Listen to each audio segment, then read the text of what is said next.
This was a very quick court hearing for McCluskie as he formally admitted his guilt for his role in this case. Now, we tried to catch up with him afterward here at the courthouse. He had nothing to say.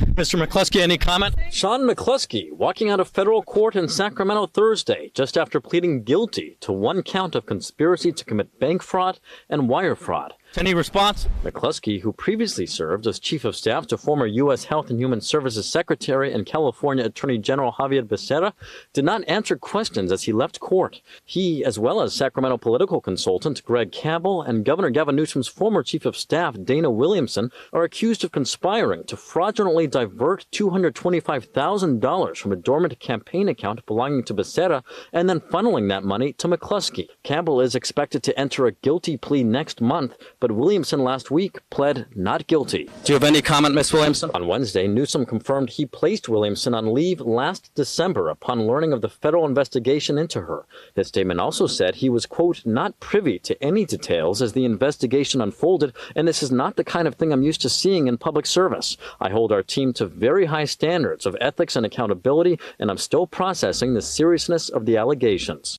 No one is above the law. Last weekend, in an exclusive one-on-one interview with Inside California Politics host Nikki Lorenzo, Becerra, who is not implicated in the case, said up until the indictment was announced, he was unaware of the alleged theft of funds from his dormant political account. It's a gut punch. Mr. McCluskie, Javier Becerra was in Inside California Politics. He called it a gut punch. Any response? As part of the plea deal, McCluskie has agreed to pay $225,000 in restitution. He also may face a fine.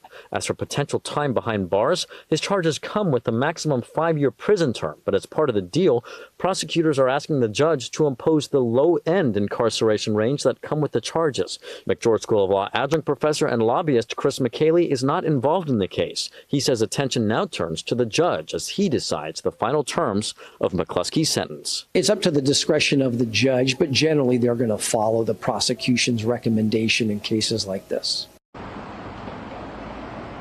And McCluskie's sentencing hearing is set for February 26th. Reporting live outside the federal courthouse downtown, covering local news that matters, Eitan Wallace, Fox 40 News.